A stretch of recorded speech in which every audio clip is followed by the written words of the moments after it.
बीच में, तो मेरा हमेशा मन करता मैं एक बात जरूर करूं कि मैं आप सबके बीच से ही हूँ। मुझे ध्यान है जब मैं 1990 में कॉलेज में आई थी, हिंदू कॉलेज में मैंने एडमिशन लिया था, तब से ही विद्यार्थी परिषद ज्वाइन किया था और उस समय से लगातार देखा। फिर 1993 में मैं दिल्ली यूनिवर्सिटी स्टूडेंट्स यूनियन की प्रेसिडेंट बनी, तब भी देखा, बहुत से कॉलेजेस में देखा कि हम सब स्टूडेंट्स आम परिवारों से आते हैं, कठिनाइयों को झेलते हैं, मुश्किलों का सामना करते हैं, पर ना रुकते हैं, ना झुकते हैं, ना टूटते हैं, क्योंकि हमारा ध्येय गान है कि जो पत्थर चोट लगकर टूट जाता है वो कंकड़ हो जाता है, और जो पत्थर उस चोट को सह जाता है वो शंकर हो जाता है। हम जो स्टूडेंट्स हैं, हम लोग जब विद्यार्थी परिषद के स्थापना दिवस पर आज एकत्रित हुए हैं, तो आइए एक दूसरे को हम हैप्पी बर्थडे टू यू कह दें। आज तो बर्थडे है, आज स्थापना दिवस है विद्यार्थी परिषद का, और हम सब विद्यार्थी परिषद हैं। हम जहां खड़े हैं, हम लॉ फैकल्टी में खड़े हैं, हम दिल्ली यूनिवर्सिटी में खड़े हैं, अपने प्रोफेशंस में खड़े हैं, वो जो हमने सीखा है विद्यार्थी परिषद से कि nation building through character building, यानी चरित्र निर्माण द्वारा राष्ट्र निर्माण, ये सब हम लोग सिंबलाइज करते हैं। हम जहां भी जाते हैं इसको सिंबलाइज करते हैं। तो विद्यार्थी परिषद कोई वहां नहीं है, आप और हम हैं। जितनी हमारी सामर्थ्य है, हम जहां पर हैं, सिद्धार्थ जी हैं, अजय जी हैं, मेरे सामने सक्षम है, समीक्षा है, जितने भी लोग हैं, हम सब विद्यार्थी परिषद हैं। पर विद्यार्थी परिषद है क्या? एक बार शुरू करते हैं जो एक खास स्पीच जो मुझे बहुत पसंद आती है और जो मुझे प्रेरणा देती है। आप सभी लोगों ने एप्पल का नाम सुना होगा। एप्पल फोन्स, सैमसंग फोन होते हैं, एप्पल फोन होते हैं। तो जो एप्पल का को फाउंडर था वो स्टीव जॉब्स थे। आप लोगों ने नाम सुना हुआ है स्टीव जॉब्स का। तो स्टीव जॉब्स की 2005 की स्टैनफोर्ड यूनिवर्सिटी की स्पीच है जो मेरी ऑल टाइम फेवरेट है। उस स्पीच में स्टीव जॉब्स 3 बातें बोलते हैं जो मैं रोज अपनी लाइफ में सोचती हूं उसके बारे में। वो 3 कहानियां सुनाते हैं। पहले वो कहते हैं कनेक्टिंग द डॉट्स, यानी आज आप जहां हैं, आप 10 साल पहले पीछे देखिए, आपने जो जो डिसीजंस लिए, जो जो स्टेप्स लिए, जो जो आपकी लाइफ में इवेंट्स घटे हैं, उसके कारण से आज आप यहां हैं। आप यहां बैठकर नहीं सोच सकते 10 साल बाद आप कहां होंगे, लेकिन यहां आप सोच सकते हैं कि 10 साल पहले आप कहां थे और आज आप कहां हैं। यानी जो भी आपकी लाइफ में घट रहा है उसका एक पर्पस है। वो इसलिए घट रहा है कि कहीं आपको लेकर जा रहा है। तो स्टीव जॉब्स कहते हैं कि मैं जब पैदा हुआ तो मैं कुंवारी माँ के यहाँ पैदा हुआ। She put me for adoption, कि जिसको भी बच्चा चाहिए आके ले लो। तो एक अमेरिकन दंपत्ति आया, उनको तो लड़की चाहिए थी, मैं तो लड़का था। उन्होंने कहा I don't want a man. ऐसा इंडिया में होता है क्या? वो कहते हैं लड़का नहीं चाहिए, हमें तो लड़की चाहिए, इसलिए मुझे रिजेक्ट कर दिया गया। फिर एक और दंपत्ति आई अमेरिकन, वो कहती है हाँ हमें लड़का कबूल है, हम इस बच्चे को अडॉप्ट करेंगे। लेकिन हमारे जो पेरेंट्स थे उनकी कंडीशन थी, स्टीव जॉब्स कहता है कि जो अडॉप्ट कर रहे हैं वो यूनिवर्सिटी ग्रेजुएट होने चाहिए और मुझे भी पढ़ा लिखा दे। लेकिन मेरी माँ तो यूनिवर्सिटी ग्रेजुएट नहीं थी जो अडॉप्टेड मदर थी। तो उन्होंने कहा चिंता मत कीजिए, हम स्टीव जॉब्स को पढ़ाएंगे लिखाएंगे, इस बच्चे को आप हमें दे दीजिए। इस तरह उस बच्चे को अडॉप्टेड पेरेंट्स को दिया गया। स्टीव जॉब्स बड़ा होता गया, अल्टीमेटली इसको ग्रेजुएशन के लिए कॉलेज में पढ़ाया जाने लगा। अब कॉलेज में जब भी जाता, स्टीव जॉब्स देखता मन तो मेरा लगता नहीं है, इंटरेस्ट तो मेरा आता नहीं है, क्लासेस तो सारी बंक करता हूं और सारा मेरे पेरेंट्स का पैसा इस कॉलेज में लग जाता है। ही ड्रॉप्ड आउट ऑफ कॉलेज। वो कॉलेज से बाहर निकल गया। उसने कहा कि नहीं कोई पर्पस नहीं है इस कॉलेज का, मैं कॉलेज से निकल जाता हूं। तो जो अनइंटरेस्टेड क्लासेस थी उनको उसने छोड़ दिया और कहीं एक इंस्टीट्यूट में कैलीग्राफी की क्लासेस चल रही थी, सुंदर लेखनी की क्लासेस चल रही थी, वहां उसने ज्वाइन किया। He was following his heart, कि जो उसको मन को अच्छा लग रहा था वो कर रहा था। अब वो तब नहीं सोच सकता था कि कैलीग्राफी जो मैं आज सोच रहा हूँ, सुंदर लेखनी सोच रहा हूँ, कल को मेरे जीवन में क्या लाभ रहेगा। लेकिन कुछ साल के बाद जब उसने मैकिन्टॉश कंप्यूटर बनाया, उस कंप्यूटर में इतनी सुंदर लेखनी आया और धड़ाधड़ मैकिन्टॉश कंप्यूटर बिकना शुरू हो गया। वो बहुत ही सक्सेसफुल हुआ। यानी he dropped out of college, he followed his heart, और आगे कैलीग्राफी के कारण आज उसका मैकिन्टॉश कंप्यूटर बिक रहा था। वो सोच नहीं सकता था कि ऐसा मेरी लाइफ में आ सकता है। अब उसने कहा अगर मैं हो सकता है कॉलेज से बाहर ना निकलता, हो सकता मैं कैलीग्राफी ज्वाइन ना करता, इतना कंप्यूटर ना बिकता, इतना सक्सेसफुल भी ना होता। दूसरा उसने कहा डू व्हाट यू लव, आपको जो पसंद है वो कीजिए ना। ये दूसरी कहानी उसने बताई। उसने कहा मैंने जो एप्पल कंपनी शुरू की, अपने दोस्त की गैरेज से शुरू की, वहां से एप्पल कंपनी शुरू की और आज वो एप्पल कंपनी $2 बिलियन की कंपनी बन गई है। 4000 से वहां पर ज्यादा एम्प्लॉयज है वहां पर। जब वो 30 साल का था, इसी एप्पल कंपनी से जो उसने गैराज में शुरू की थी, जहां 4000 से ज्यादा लोग थे, ही वाज फायर्ड, उसको बाहर निकाल दिया गया। ऐसा होता है क्या? जिस कंपनी को, जिस संस्था को आप शुरू करते हैं, वहां से आपको बाहर निकाल दिया जाए। तो हुआ क्या, उसने पार्टनरशिप की एक एक्सपर्ट के साथ। पार्टनरशिप हुई कि कंपनी को हम आगे लेकर आएंगे। लेकिन जब बोर्ड ऑफ डायरेक्टर के पास गए और वहां एक कॉन्फ्लिक्ट ऑफ डिसीजन था, स्टीव जॉब कुछ और कह रहा था, वो व्यक्ति कुछ और कह रहा था, तो entire board of director sided with the other person. Steve jobs को कंपनी से बाहर निकाल दिया गया। He was humiliated publicly, he was a public failure. वो तो सड़क पर आ गया ना, इतनी बड़ी कंपनी का मालिक सड़क पर आ गया। लेकिन वो कहता है कि this was the best thing which could have happened to me, क्योंकि आज मैं सक्सेसफुल था, आज मैं बहुत कुछ अपने हाथ से नहीं कर रहा था, लेकिन जब मैं सड़क पे आया, मैं जीरो हो गया। तो जो बैगेज था ना सक्सेसफुल पर्सन का, वो खत्म हो गया। मैं फिर से एंटरप्रेन्योर बन गया। मैंने फिर से एक कमरे से कंपनी शुरू की और उसने एक एनिमेशन कंपनी टॉप मोस्ट बना ली, नेक्स्ट बना लिया, पिक्सर आर्ट बना लिया। एप्पल ने इतनी बड़ी बड़ी कंपनियों को खरीद लिया और वो वापस एप्पल में आ गया। उसने कहा कि जब मैं पब्लिक फेलियर भी था ना, कई बार ऐसा लगता है कि सामने से ईंट आ रही है, थपेड़े आ रहे हैं, आप हार रहे हो और आपको वो स्ट्राइक कर रही है। Doesn't matter, it's a phase of life. Follow your heart, जो आपको अच्छा लगता हो, जिसमें आपका मन हो, आप लगे रहिए, उसी में बेहतर करते रहिए। Believe me, you will reach your goal. तीसरा उसने कहा कि live as if this is the last day of your life. उसने कहा कि मैं लास्ट 33 ईयर्स से जब शीशे के सामने जाता हूं और वहां देखकर मैं कहता हूं कि if this is my last day of my life, Do I want to live my life or somebody else's life? हम कई बार सोचते हैं वो व्यक्ति ऐसा है, वो व्यक्ति ऐसा है, मैं भी ऐसा बन जाऊं। हम कॉपी कैट्स हो जाते हैं। पर अगर आखिरी दिन हो आपकी लाइफ का, तो आपको अपनी मन की सुनोगे, आप अपने सपनों को अचीव करने की कोशिश करोगे। आपको फेलियर का रिस्क नहीं रहेगा। आपको लगेगा फेल होगे, तब भी आप मन को सुनते हुए उसी जगह आगे बढ़ोगे, रिस्क को लोगे, आप अपना जीवन जियोगे, लड़ाई नहीं करोगे, दूसरे से ईर्ष्या नहीं करोगे, जलसी नहीं करोगे, जो भी करना चाहते हो वो करोगे। तो फॉलो योर हार्ट। ये जो 3 उसकी स्पीच की स्टोरीज थी, उसने लास्ट में कहा स्टे हंग्री, स्टे फूलिश। लोग तो कहते हैं कि be satisfied and be wise. ये स्टे हंग्री स्टे फुलिश क्या हुआ कि हम तो सब जानते हैं, हमने law 3rd year 4th year 5th year कर लिया, हम तो लॉयर बन गए, हमें सब आता है, अब पढ़ने की जरूरत नहीं है, कोई हमें ज्ञान कैसे बांट रहा है। नहीं, वो कहते हैं कि स्टे हंग्री स्टे फुलिश। आप सोचिए, मुझे इतना आता है, मुझे और ग्रहण करना है, मुझे रोज सीखना है। हर व्यक्ति जो मुझे मिलता है, हर एक्सपीरियंस जो मेरी लाइफ में आता है, हर इंस्टीट्यूशन जो आता है, हर चीज आपको सिखाती है। मुझे रोज सीखना है, क्योंकि तो बहुत कम मुझे आता है, उससे बेहतर करना है जहां मैं कल था।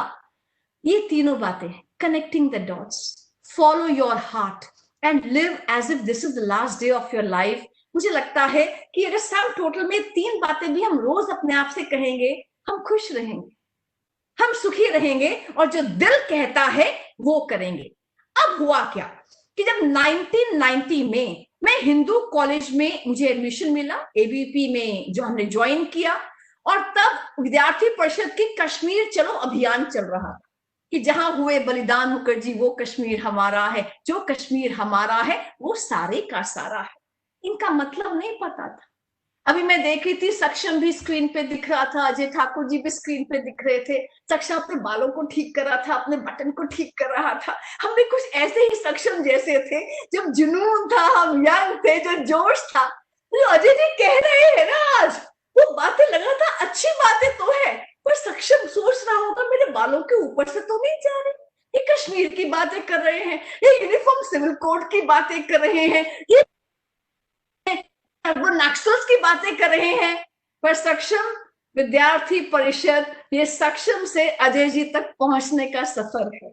आज जो आपको वो कह रहे हैं, वो आपको डायरेक्शन दिखा रहे हैं कि सक्षम, इस जोश को, इस जुनून को बरकरार रखना, ऐसे ही मस्त रहना, ऐसे ही केयरफ्री रहना, अपनी जिंदगी को जीना, लेकिन पहुंचना कहां है, इस विचार तक पहुंचना है जो अजय जी ने कहा कि हम आज के सिटीजन्स भी हैं और हम कल के सिटीजन भी हैं। हम केवल अपना करियर नहीं बनाएंगे, इस समाज को भी बनाएंगे, इस देश को भी बनाएंगे। तो ये अध्ययन करना, ये विद्यार्थी परिषद का एक्सपीरियंस लेना, यही तो विचार है जो हमारे बड़े हमें दे रहे हैं।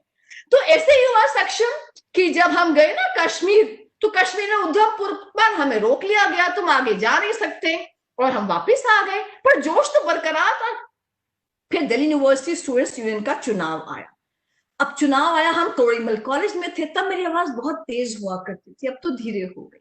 तो तब हमने स्लोगन्स लगाने शुरू किए। तोड़ीमल कॉलेज में दूसरों का चुनाव चल रहा था कि जहां हुए बलिदान मुखर्जी वो कश्मीर हमारा है, जो कश्मीर हमारा है वो सारे का सारा है।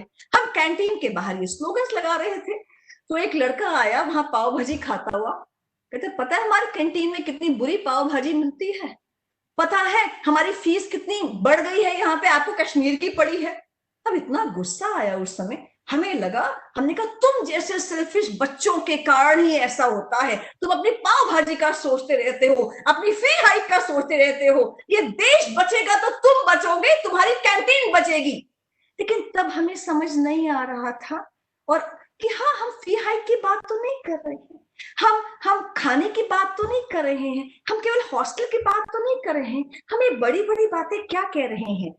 वो इसलिए क्योंकि हम फर्स्ट ईयर के स्टूडेंट थे, हम एबीवीपी की नर्सरी में आए थे, हम यहाँ प्राइमरी क्लास में आए थे, पर इस विचार को लेकर जो हमारे अधिकारी, जो हमारे पूर्णकालिक, जिन्होंने अपना सर्वस्व समर्पण कर दिया है, जो 50 साल से 10, 20, 30, 40 साल से इस विचार को लेके चल रहे हैं, उनको पता था कि हमने कहां से शुरू किया और कहां तक जाना है हमें। आप आज देखिए, धारा 370 समाप्त हो चुका है। आज जो हम तब बोलते थे 1990 में कि जहां हुए बलिदान मुखर्जी वो कश्मीर हमारा है, जो कश्मीर हमारा है वो सारे का सारा है। आज हमारे भारत का संविधान सारे के सारे कश्मीर पर लागू हो चुका है। ये क्या ओवरनाइट हो गया? ये 5 अगस्त 2019 को ओवरनाइट हो गया? नहीं, इसके पीछे कितने ही राष्ट्रभक्तों ने बलिदान दिए हैं, कितने ही लोग लगे रहे हैं, इस विचार को निरंतर लेते जा रहे हैं, स्टूडेंट्स को बताते रहे हैं, और इन लाखों करोड़ लोगों के विचार के कारण से आज ये हो चुका है। तो विद्यार्थी परिषद बताती है कहां से शुरू हुए हैं और कहां तक जाना है। अब 3 बातें मेरी लाइफ में आई जिन्होंने मेरी लाइफ का कोर्स चेंज कर दिया। हुआ क्या कि यहीं से दिल्ली यूनिवर्सिटी से हमने अंडर ग्रेजुएशन किया, पोस्ट ग्रेजुएशन किया, एमफिल किया, पीएचडी में स्कॉलरशिप मिली, नेट जेआरएफ सब क्लियर हो गया।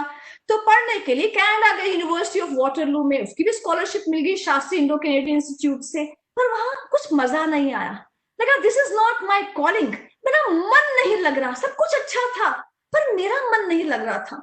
मुझे लगता था मैं पॉल साइंस पढ़ा रही हूँ एसपीएम कॉलेज में, उसके बाद मैं लाइफ लॉन्ग नहीं पढ़ा सकती कि अंग्रेजों ने भारत में क्या क्या किया। I am made for something else. Everything was good in life but this was not my calling. तो पहला इंसिडेंट तो ये रहा, मुझे लगा कि I am not made for this. दूसरा क्या हुआ, हमारे घर के पास एक ब्यूटी पार्लर था, वहां जो काम करती थी उस लड़की को किसी ने छेड़ दिया। तो रात के 11 बजे वो लोग हमारे घर में आ गए, मोनिका जी ऐसे ऐसे हो गया, पुलिस स्टेशन चलिए। हम लोग पुलिस स्टेशन गए। पुलिस स्टेशन गए तो ऐसे चौरे रे मोनिका जी आई हैं, आइए बैठिए खाइए पिए। तो उसने चाय दिया, साथ बिस्किट दिए, एसएचओ ने अच्छी अच्छी बातें करके दफा दफा कर दिया। उसने कहा मैडम केस वेस तो बनता नहीं है, कल बात कर लेंगे। तभी कॉरिडोर में वहां पर एक अदना सा सिंपल सा लॉयर खड़ा हुआ था। उसने कहा मैडम आपको बेवकूफ बना रहे हैं ये लोग, 354 का मुकदमा बनता है, outraging the modesty of the girl बनता है, उसका दुपट्टा खींचा गया है, नॉन बेलेबल ऑफेंसेस को यहीं कहीं पकड़कर जेल हो सकती है। मुझे लगा कि ऐसा जो बता रहा है मुझे क्यों नहीं पता, मैं तो चाय और बिस्किट में ही खुश हो गई एसएचओ के, ये मुझे क्यों नहीं जानकारी, और मैं अपने एंड पर इस व्यक्ति को, इस लड़की को जस्टिस क्यों नहीं दिला पा रही हूं, ये मेरे मन में आया। फिर जो तीसरा इंसिडेंट आया, हमारे एक जानकार आए हमारे पास, उन्होंने कहा कि मोनिका आप एनपी साहब को जानते हो, हमारे लोकल एनपी साहब तो विजय कुमार मल्होत्रा जी थे, तो उनके पास जाना है और ऐसे ऐसे देखो हमारी जमीन पर कब्जा कर लिया किसी ने। मैंने कहा अच्छा कब्जा कर लिया, होता है एकदम जोश आ जाता है, आप चिंता मत करो मैं लेके जाती हूँ। अपॉइंटमेंट तो आराम से नहीं मिलती है, एमपी तो बड़ा व्यक्ति होता है। तो हम लोग गए उनके पास, गए उनसे बात की, उन्होंने बड़ी अच्छी बात की, विजय जी ने जो लोकल एमपी थे। उन्होंने कहा मोनिका मैं प्रॉपर्टी के मैटर्स में पड़ता नहीं, टका सा मुंह लेकर मैं वापस आ गई। अब मैं क्या करूं, तो तभी एक लॉयर जिनको मैं जानती थी उनसे मैंने डिस्कस किया। उन्होंने छूटते ही कहा टाइटल किसका है। मैंने कहा टाइटल क्या होता है, कहते जमीन के कागजात किसके नाम है। मैंने कहा ये तो मैं 1 महीने से चक्कर लगा रही हूँ, मैंने पूछा ही नहीं। तो मैंने उनसे पूछा भैया कागज जो है आपके पास, कागज लेकर आना। वो कागज लेकर आए तो ध्यान आया वो तो सरकारी जमीन थी, सरकारी जमीन पे पहले जो हमारे जानकार थे उन्होंने कब्जा किया था, अब कोई और व्यक्ति आकर कब्जा कर रहा था, तो दो कब्जे वाले आपस में लड़ रहे थे कि सरकारी जमीन पे कब्जा कौन करे। तो मुझे लगा कि ऐसा कुछ होना चाहिए कि कोई मेरे दरवाजे पर आता है तो मैं ही जस्टिस दे पाऊं, मैं किसी एमपी एमएलए के पास ना जाऊं, मैं किसी पुलिस स्टेशन ना जाऊं, मैं अपने ही दरवाजे पर कोई आता है तो यहीं पर जस्टिस दे पाऊं। वो क्या हो सकता है। और इस सब में जिसको कहते हैं ना ताबूत में कील का काम किया कि एसपीएम कॉलेज में मैं पढ़ा रही थी, एडहॉक थी, 1 साल के बाद रिन्यू नहीं किया गया। अब रिन्यू क्यों नहीं किया गया, तो मैं पहुंची, मैंने कहा आपने रिन्यू क्यों नहीं किया, तो मालूम चला कि वो जो हेड ऑफ डिपार्टमेंट है उसकी कोई भांजी भतीजी थी, उसको करना था यहाँ पर। तो मैंने उनसे कहा कि सब क्लासेस में 10-10 बच्चे आते हैं, मेरे क्लासेस में 30-40 बच्चे आते हैं, इतनी अच्छी परफॉर्मेंस है ऐसा मुझे लगता था, तो रिन्यू क्यों नहीं किया आपने। लेकिन उन्होंने कहा कि मोनिका ऐसा है, अगर आपका दाना पानी लिखा है तो रिन्यू हो जाओगे, किस्मत में है तो रिन्यू हो जाओगे, नहीं लिखा दाना पानी यहाँ तो जहां लिखा है वहां चले जाओगे। ऐसे जो मुझे उत्तर मिला, तो ये तीनों बातें जो मेरे लाइफ में घटित हुई, दे change the course of my life. मुझे लगा कि मुझे तो लॉ करना है, अब एटम बॉम्ब गिर गया मेरे घर के अंदर, लॉ करना है, अच्छी खासी नौकरी है, लगे रहोगे तो परमानेंट भी हो जाओगे, लॉ क्यों करना है। और लॉ करके क्या करोगे, 10-10 साल तक लोग मुंशीगिरी करते हैं 30 कोर्ट में पेड़ के नीचे बैठकर, केस कौन देगा तुम्हें, क्या करोगे, अब यही रहो जहां रहना है।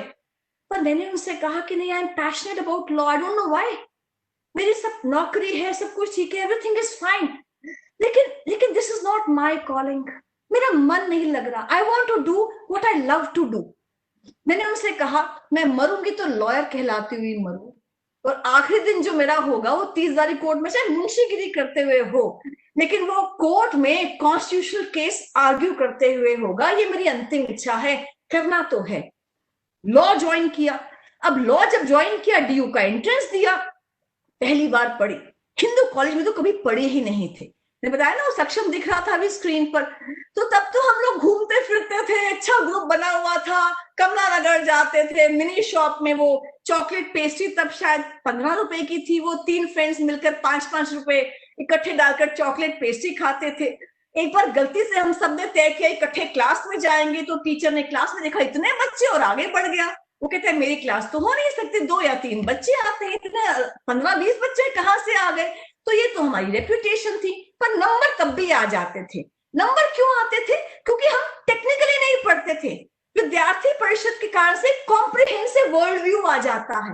आप कॉम्प्रिहेंसिवली चीजों को देखना शुरू कर देते हो, आपकी वो नैरो माइंडसेट नहीं रहता। इसे नंबर भी आ जाते थे। दूसरी प्रेसिडेंट रही तो शायद सेकंड थर्ड फोर्थ भी आ गई थी, टॉप मोस्ट रैंक भी आ गया था, बिना पढ़े आया था, ये मैं आपको बता सकती हूँ। हाँ, पर थैंक्स टू विद्यार्थी परिषद, उसमें क्या था कि आपको कोई प्रश्न पूछा गया है, आप उसका 360 डिग्री एनालिसिस करके फिर अपना रिस्पॉन्स लिखते थे। एनी हाउ, तो जब सुबह एसपीएम कॉलेज में पढ़ाया करती थी, मैं पढ़ा रही थी, और शाम को अब ये हुआ कि मैं लॉ कब करूंगी, लॉ तो मुझे करना था। तो अब लॉ कैसे करूंगी? तो मैंने जब डीयू में ये एंट्रेंस एग्जाम पास किया, अच्छे रैंक से पास किया, मैंने चूज किया इवनिंग लॉ सेंटर, जो 6 to 9 PM होता था। उसमें सारे प्रोफेशनल्स आते थे, उसमें सीए आते थे, सीएस आते थे, हमारी क्लास में इनकम टैक्स कमिश्नर थे, बाद में जो नेशनल ग्रीन ट्राइब्यूनल के मेंबर बने ऐसे लोग थे, पुलिस ऑफिसर्स थे। तो और बहुत सीरियस स्टडीज होती थी, क्योंकि सुबह काम करते थे, शाम को पढ़ते थे। तो वहां पढ़ना शुरू किया। अब पढ़ते पढ़ते फिर, हाँ एक बात कहूंगी, यहाँ लॉ को मैंने धर्म माना, लॉ को मैंने as a mission in life लिया। वन लाइफ वन मिशन, हम कहते हैं ना, विवेकानंद जी का कथन है, वन लाइफ वन मिशन। फिर लॉ के तो आजू बाजू मुझे कोई दिखता नहीं था, और मेरे आजू बाजू कोई बैठता नहीं था, क्योंकि उनको पता था कि मोनिका प्रिपेयर होके आएगी, वो अपने टीचर को देखेगी, टीचर उसको देख के पढ़ाएगा, तो पीछे बैठ के हम जीरो क्रॉस नहीं खेल पाएंगे। मतलब इतनी सिंसियर स्टूडेंट में पहली बार लॉ में बनी थी। तो अब वहां पढ़ती थी। अब फिर 2-3 घटनाएं ऐसी हुई जिन्होंने फिर कोर्स चेंज कर दिया। आप देखिए, आप कनेक्ट करते जाइए, आपको मालूम चलेगा आज आप यहां पर हैं तो क्यों हैं। अब डूसू के चुनाव चल रहे थे। हाँ, किसी को नहीं पता था कि मैं डूसू प्रेसिडेंट रही हूँ। मैं एक सिंसियर स्टूडेंट थी जो 6 से 9 पूरा पढ़ती थी। अगर टीचर भी कोई गलत बात बता देता था क्लास में, उसको मैं करेक्ट कर सकती थी, पहले ही पढ़कर आती थी, मैं ऐसी सिंसियर स्टूडेंट। तो दिल्ली यूनिवर्सिटी के चुनाव आए, मैं और मेरी सहेली मंदिरा वह कॉरिडोर से निकल रही थी, सामने से स्टूडेंट ऑर्गेनाइजेशन आई, मैं नाम नहीं लूंगा, कोई आई, कोई भी हो सकती है। तो स्टूडेंट ऑर्गेनाइजेशन आई, कॉरिडोर में हजारों पैम्फलेट्स यूं करके आई करके उन्होंने पूरे हजारों पैम्फलेट्स वहां पर डाल दिए। तो जो मंदिरा थी, वो टिपिकल जैसे नाइस स्टूडेंट्स, उसने कहा all these student elections should be band, this is nothing but a naked display of muscle power and money power. अब मैं चुप थी, उसको मैं क्या बताऊं कि मैं भी इनका हिस्सा रही हूँ, स्टूडेंट ऑर्गेनाइजेशंस का और स्टूडेंट पावर का। पर मुझे ध्यान में एक बात आई कि जो नॉर्मल स्टूडेंट है, उसको ये जो नेकेड डिस्प्ले ऑफ मनी है वो अच्छा नहीं लगता। जो नॉर्मल स्टूडेंट है, उसके साथ कनेक्ट होने के लिए कई माध्यम और हो सकते हैं। तब मैंने तय किया कि मैं एक पिटीशन फाइल करूंगी। Second year student, law faculty के स्टूडेंट, सेकेंड ईयर में मैंने अपना पहला केस फाइल किया कोर्ट में। और कोर्ट, आप उस केस को आज भी इंटरनेट पे देख सकते हैं, Monika Arora versus university of Delhi.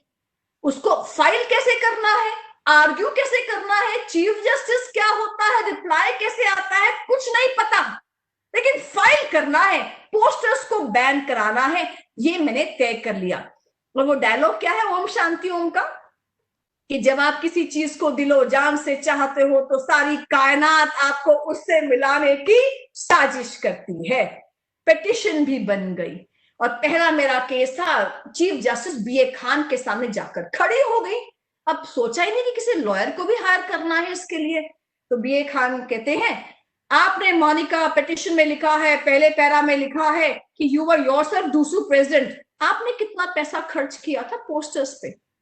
मैंने कहा लॉर्डशिप्स, मैंने उतना ही पैसा खर्च किया था जितना मुझे जीतने के लिए चाहिए था, और मैं यहां आई हूं rules of the game change करने के लिए। अगर मुझे हॉकी खेलनी है तो मुझे हॉकी जैसा ही खेलना पड़ेगा, फुटबॉल खेले तो फुटबॉल जैसा ही खेलना पड़ेगा, इलेक्शन लड़ने हैं तो पैम्फलेट भी देने पड़ेंगे और पोस्टर भी लगाने पड़ेंगे। मैं यहाँ आई हूं उन रूल्स को चेंज करने के लिए। अब कितना समझ आया कितना नहीं, और मैं भी कितना समझा पाई, पर नोटिस इश्यू हो गया। 2005 से 2008 तक वो मैंने केस लड़ा, स्वयं लड़ा।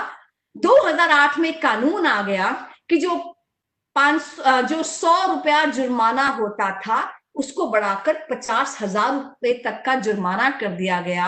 ये क्रिमिनल ऑफेंस बन गया।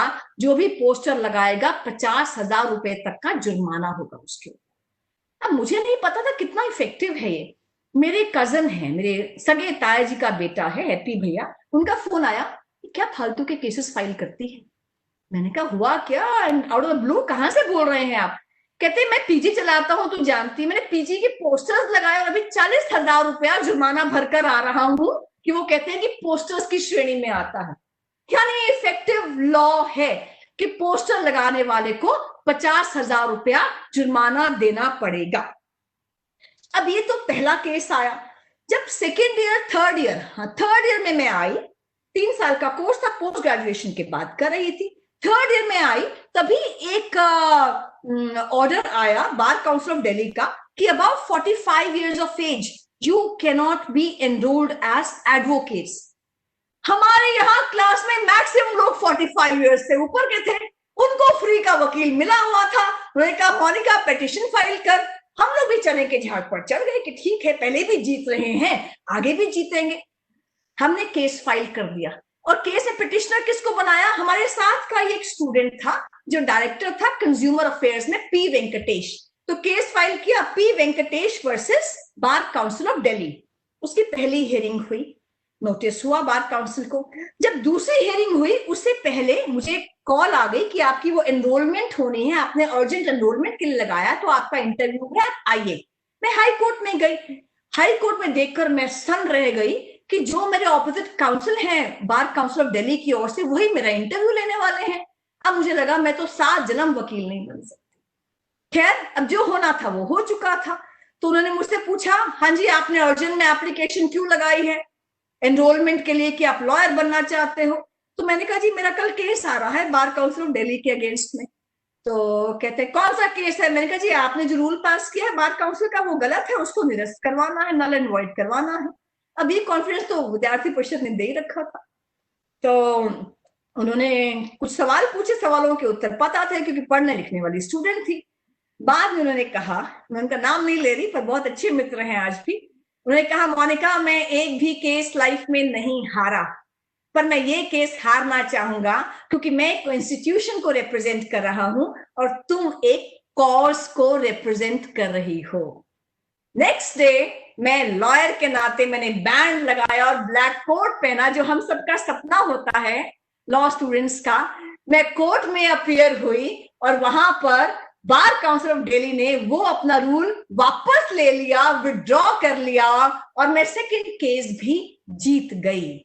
तो ऐसे वहां मेरे स्टूडेंट्स ने नहीं, जो साथ के स्टूडेंट्स थे, टीचर्स ने भी वहां पर मुझे कॉन्ग्रेचुलेट किया। अब मैं लॉयर बन गई थी। तो जो एक्टिविज्म मेरे अंदर था, एक्टिविज्म क्या होता है, एक्टिविज्म होता है जब आप अपने आसपास देखते हो तो सहृदयता आती है, आपको लगता है कंपैशन आता है और कुछ उनके लिए करने की इच्छा होती है और उनके लिए आप कुछ सॉल्यूशन निकाल पाते हो, वही तो एक्टिविज्म होता है।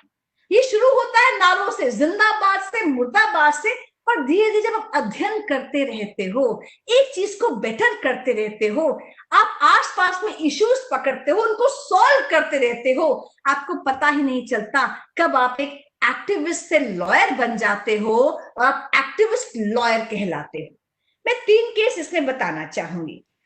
मेरे पास एक एसएमएस आया, जंतर मंतर पर एक धरना है, आइए। बहुत ही आपत्तिजनक जो बातें हैं वो देवी देवताओं के बारे में दिल्ली यूनिवर्सिटी के कोर्सेज में हैं, आप बड़ी संख्या में आइए। अब मैंने एसएमएस पढ़ा तो मैंने उस फोन पे कॉल किया। मैंने कहा भाई साहब जो भी हैं, एक बार मैं धरने पे तो नहीं आ रही हूं, पर कृपया आप मेरी हाई कोर्ट में चेंबर में आकर बताएंगे कि ये इशू क्या है, मैं देखना चाहती हूँ, डॉक्यूमेंट साथ लेकर आइएगा। मुझे नहीं पता था कि दीनानाथ बत्रा जो उनकी पूरी टीम मेरे पास आ जाएगी, शिक्षा बचाओ आंदोलन की टीम आ जाएगी। वो पूरी हाई कोर्ट में आई, उन्होंने बताया और फिर हमने एक केस फाइल किया कि दिल्ली यूनिवर्सिटी में बीए के कोर्स में कल्चर इन इंडिया का चैप्टर पढ़ाया जा रहा था, जो मनमोहन सिंह तब के प्राइम मिनिस्टर की बेटी उपेंद्र कौर ने उसको एडिट किया था। वो चैप्टर था ए के रामानुजन का 300 रामायणास। उसमें क्या पढ़ाया जा रहा था कि रावण की छींक से सीता पैदा हुई, रावण सीता का बाप था, लक्ष्मण और सीता जी में अनैतिक संबंध थे, हनुमान जी व्यभिचारी थे और लंका के शयन कक्षों में विचरा करते थे। हम हाई कोर्ट गए, हमने कहा what nonsense is being taught.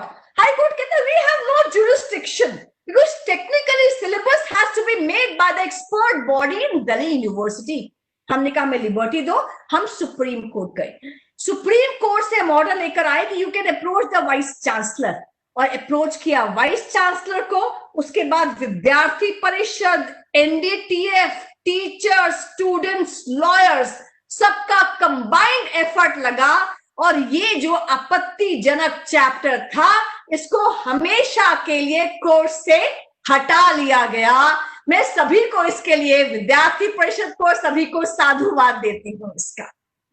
फिर दयानंद बत्रा जी ने कहा मोनिका, जो शिकागो की प्रोफेसर है वेंडी डॉनिगर, उसने किताब निकाली है Hindus and alternative history.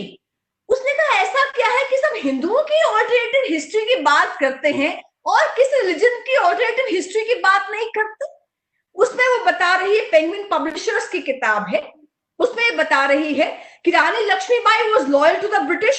Gandhi ji, Vivekananda ji से पूछा गया आप भोजन में क्या लेंगे, उन्होंने कहा गौ मांस परोसा जाए। शिवलिंग के आकार का ऐसा भद्दा वर्णन कि मैं बोल नहीं सकती। और फुटनोट्स में लिखा था कि भैया तुम्हारा सोर्स क्या है इस इंफॉर्मेशन का। फुटनोट्स लिखा था from the writings of Shashi Tharoor. इतनी शैलो किताब थी। हमने केस फाइल किया, Dayanand Batra versus Wendy Doniger and Penguin publishers. 3 साल तक लगातार केस चला। उसको सम्मन गए यूएसए में। दयानंद बत्रा जी लगातार सुबह 10 मिनट पहले वहां कोर्ट में खड़े होते थे। 3 साल बाद पेंगुइन पब्लिशर हमारे ऑफिस में आ गया, जिस ऑफिस से मैं अभी बात कर रही हूँ। उसने कहा बहुत ही खराब किताब है, बहुत ही नॉनसेंसिकल किताब है, इस किताब को हम विड्रॉ करेंगे, सारे इसके हम जो प्रतियां हैं उनको पल्प करेंगे, दोबारा नहीं छापेंगे। हमने कहा आपको 3 साल लग गए ये जानने के लिए कि किताब बहुत ही नॉनसेंसिकल और खराब है। कहते नहीं, हम इस किताब को विड्रॉ कर रहे हैं। कंसेंट ऑर्डर हो गया, उन्होंने किताब विड्रॉ कर दी। अब जो अगले दिन से इस, जिसको मैं कांग्रेस लेफ्टिस्ट इकोसिस्टम कहती हूं, जिसकी बात अजय जी ने कही, बवाल मचा दिया। Students, teachers, journalist, lawyers, international celebrities, Arundhati Roy, penguin बताओ हुआ क्या, डर क्यों गए, हम भी तो थे, हमारे पास आ जाते। और न्यूयॉर्क टाइम्स से लेकर बीबीसी तक, यहां प्राइम टाइम न्यूज से लेकर जर्मन फ्रेंच न्यूज़पेपर्स तक, they all came to our office. और उनकी हेडलाइंस क्या थी? Talibanisation of education, freedom of speech under threat in India, fringe rises again in India, intolerant India। हमें लगा हमने किया क्या है? हमने कोई पत्थर नहीं मारा, कहीं पर हमने काले झंडे नहीं दिखाए, किसी का सर नहीं फोड़ा, कहीं जिंदाबाद मुर्दाबाद नहीं किया। हमने एक पिटीशन ही तो फाइल की। 3 साल तक लगातार कोर्ट में गए और पिटीशन जीत गए। हमने किया क्या है? हम इंटॉलरेंट कैसे हो गए? ये तो राइट हमारा भी है ना, कोर्ट में जा सके। तो इंटॉलरेंट तो वो लोग हैं जो हमें थ्रेटन कर रहे हैं ऐसे। तो ये जो लेफ्टिस्ट इकोसिस्टम है, इससे पहली बार मेरा वास्ता वहां पड़ा। पर उसके बाद जब इनके साथ और वास्ता पड़ा तो ध्यान आया कि जो 1967 से लेकर आज तक है, वो कम्युनिस्ट और कांग्रेस का इकोसिस्टम, वो क्या कहता है? वो हिंदी के अगेंस्ट में है, वो हिंदू के अगेंस्ट में है, वो हिंदुस्तान के अगेंस्ट में है। 1967 में एक पैक्ट हुआ था कांग्रेस में इंदिरा गांधी जी का, जब उनको प्राइम मिनिस्टर रहना था, और कम्युनिस्ट का, कि जो कांग्रेस है वो पॉलिटिकल स्पेस को ऑक्यूपाई करेगी, जो कम्युनिस्ट हैं वो माइंड स्पेस को ऑक्यूपाई करेंगे, यानी उन्होंने यूनिवर्सिटीज ले ली सरकार में, उन्होंने कॉलेजेस ले लिए, उन्होंने मीडिया के संस्थान ले लिए, उन्होंने रिसर्च इंस्टीट्यूट्स ले लिए, यानी जो माइंड पावर है वो उनके हाथ में आ गई। वहां से जितने भी इंस्टीट्यूट से लोग प्रोड्यूस हुए, वहां से राइटर्स आए, वहां से एक्टर्स आए, डायरेक्टर्स आए, प्रोड्यूसर्स आए, स्क्रिप्ट राइटर्स आए, लिरिसिस्ट आए, थिएटर के एक्टर्स आए, सब लेफ्टिस्ट ओरिएंटेशन के आए। और तब से क्या हो गया कि हर पिक्चर में एक रामू काका होगा जो हमारा नौकर होगा, और हर पिक्चर में एक धूर्त पंडित होगा जो बदमाश होगा, महिलाओं के साथ व्यभिचार करता होगा, और एक रहीम काका होंगे जो मस्जिद की सीढ़ियों से आ रहे होंगे, 5 समय के नमाजी होंगे, और सबका भला करेंगे। Why this Hindu hatred? Secularism है ना, सर्वधर्म समभाव है ना, आप सबको समान ट्रीट कीजिए ना, माइनॉरिटी मेजॉरिटी में भेद क्यों करते हैं? सबके ह्यूमन राइट्स हैं, सबकी सेंसिबिलिटीज हैं, आप हेट स्पीच क्यों करते हैं? पर ये लगातार इकोसिस्टम ने दिया। तभी जब यूनिवर्सिटीज में नारे लगते हैं ना, भारत तेरे टुकड़े होंगे इंशाअल्लाह, भारत की बर्बादी तक जंग रहेगी, अफजल हम शर्मिंदा है, तेरे कातिल अब तक जिंदा है, तुम कितने अफजल मारोगे, घर घर से अफजल निकलेगा। ये वो स्टूडेंट्स नहीं है, वो टीचर्स हैं जो जहर दे रहे हैं, जिसके लिए कोर्ट ने भी, जस्टिस प्रतिभा रानी ने कहा कि राष्ट्र विरोध का जहर आया तो आया कहां से। तो अंत में यही बात है कि अपनी बात समाप्त करूंगी, इस राष्ट्र विरोध के जहर को काउंटर करना है। केवल जिंदाबाद मुर्दाबाद से हम नहीं करेंगे, हम विद्यार्थी परिषद के लोग हैं, हम अध्ययन करेंगे, हम कौन हैं, अपने ग्रंथों का अध्ययन करेंगे जो विकिपीडिया पे अवेलेबल है, pdfdrive.com, 7 करोड़ से ऊपर किताबें फ्री में डाउनलोड कर सकते हैं pdfdrive.com। लाइब्रेरीज में जाने की जरूरत नहीं है, आजकल तो वैसे ही कोविड के टाइम पे लाइब्रेरीज बंद हैं। आप सोचिए ना, जो टॉपिक आपको अच्छा लगता है, आप एक टॉपिक लीजिए, बुक डाउनलोड कीजिए, अपनी ही स्क्रीन पे बैठकर पूरी किताब पढ़िए, रोज पढ़िए, रोज लिखिए। जो मिनिमम कह सकती हूँ 10 पेज रोज पढ़िए, 1 पेज रोज लिखिए, ब्लॉग लिखिए, फेसबुक लिखिए, व्हाट्सएप पे लिखिए, अपने बाकी जगह पोस्ट कीजिए। धीरे धीरे आप लोगों को टिकट की जरूरत नहीं डूसू में या कॉलेज में, आप अपने अपने फील्ड में सोशल लीडर्स बन जाएंगे, लोग आपको फॉलो करेंगे। किस टॉपिक पे बात करना है तो हाँ, हम समीक्षा के पास जाएंगे, उसका ब्लॉग चेक करेंगे, इसमें बात करनी है तो हम शशांक का ब्लॉग चेक करेंगे। रोज पढ़िए, रोज लिखिए। तो अंत में यही बात कह के अपनी बात समाप्त करूंगी कि बाधाएं तो बहुत आती हैं, बहुत से नाम भी दे दिए जाते हैं, तुम ऐसे हो, तुम वैसे हो, तुम जैसे हो, लेकिन हम जैसे हैं, हम वैसे हैं। हम जब बात करेंगे तथ्यों के ऊपर बात करेंगे। जैसे अजय जी ने कहा कि जो सीए का एजिटेशन था, मुस्लिम का तो नाम ही नहीं है उस ऐप के अंदर। वो तो कहता है कि जो 3 इस्लामिक पड़ोसी देश हैं, वहां की जो प्रताड़ित माइनॉरिटीज हैं, हिंदू हैं, क्रिश्चियंस हैं, सिख्स हैं, जैन हैं, बौद्ध हैं, वो सब जो 5 साल से भारत में रह रहे हैं, उन सबको ही तो दे रही है नागरिकता, जो हमारी शरण में आए हैं। लेकिन बवाल मचा दिया, दंगे हो गए। तो धरने से जो दंगे तक का मॉडल है, ये दिल्ली में इंप्लीमेंट किया है। हम group of intellectuals and academicians, एक हमारी संस्था है, उसकी ओर से हम 5 लोग दंगा पीड़ितों से मिलकर आए, ग्राउंड जीरो पर गए, एक रिपोर्ट बनाई है, सरकार को दी है। उस रिपोर्ट को 51 पेज की रिपोर्ट है, तथ्यों पर आधारित है, ऑडियो वीडियो सब अवेलेबल है, विक्टिम्स ने जो बताया वही लिखा है। आज उसका काट कोई नहीं है। तो इसलिए कोई भी इशू आता है, कुछ भी आता है, हम ग्राउंड पे जाए। ग्राउंड बोलता है, ग्राउंड के फैक्ट्स बोलते हैं, वहां का एविडेंस बोलता है, और हम लॉयर्स बनने वाले हैं। हम आज से सोचे हम लॉयर बन गए। हम जब बात करेंगे, जिस प्लेटफॉर्म पे बात करेंगे, हम गाली नहीं देंगे। जो कागज है वो अधिक मारता है, गाली तो हम देंगे तो वो भी देगा। हम कागजों पे बात करेंगे। तो आप लोग हैं जिनके हाथ में ब्रह्मास्त्र है, ये रहा, सबके हाथ में ब्रह्मास्त्र है 8 इंच का। अर्जुन का ब्रह्मास्त्र तो एक बार चलता था, हमारा तो सुबह से रात तक चलता है, रात के 3 बजे तक नेटफ्लिक्स पे भी चलता रहता है। तो हम लोग केवल फॉरवर्डेड मैसेजेस और फॉरवर्ड ना करें। हम लोग वो हैं जिन्होंने निर्भया में पूरा का पूरा क्रिमिनल जस्टिस सिस्टम चेंज कर दिया, वो हैं जो ट्रिपल तलाक को समाप्त कर दिया, हलाला को भी समाप्त करेंगे, जहां भी महिलाओं के खिलाफ डिस्क्रिमिनेशन है वो सब समाप्त करेंगे। हम वो हैं जिन्होंने शनि श्रृंगापुर से हाजी अली दरगाह तक सब जगह महिलाएं भी जा सकती हैं, ऐसी बात की है। तो इसलिए we all are part of make India brigade, not hate India brigade. वो हेट इंडिया ब्रिगेड है जो कहती है Arya versus Dravid, Brahmin versus Dalit, Hindu versus Muslim, north versus south. हम वो हैं जो जहां पर दरार है वहां पर एक सेतु का काम करते हैं। तो इस राष्ट्र के यज्ञ में, पुनर्निर्माण के यज्ञ में अपना अपना गिलहरी प्रयास करते रहिए।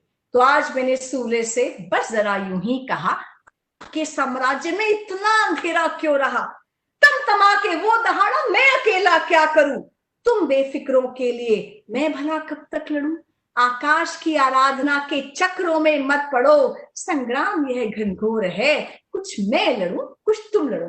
जय हिंद, जय Bharat.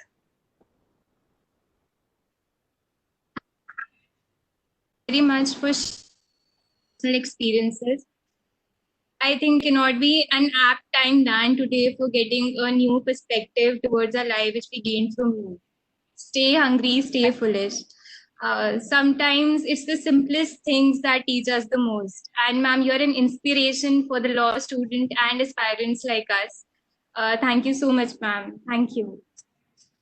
Now I would like to invite Saksham for a vote of thanks.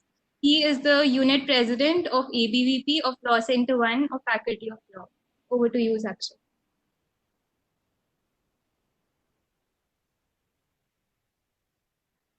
Thank you, Samiksha. Miss Monica Rhoda, ma'am, Aditi, and all the enlightened participants, a very good evening to all.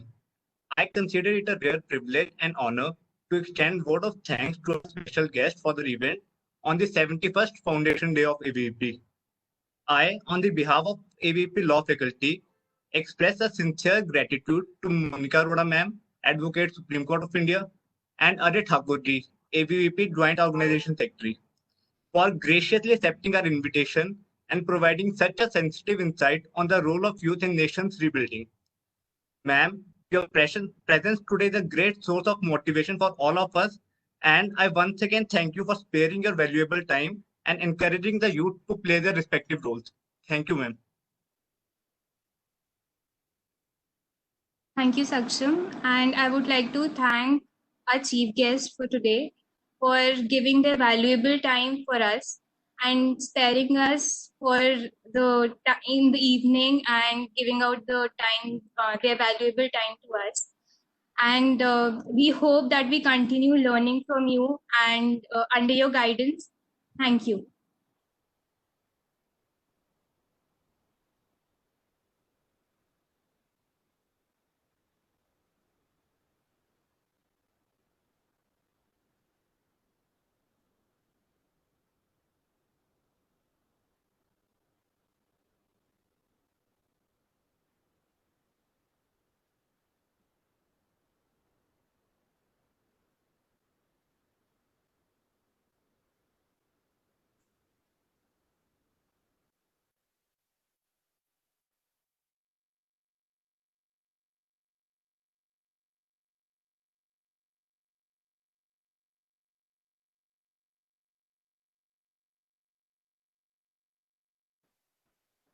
I would like to thank all the attendees for being there and being patient during the entire meeting.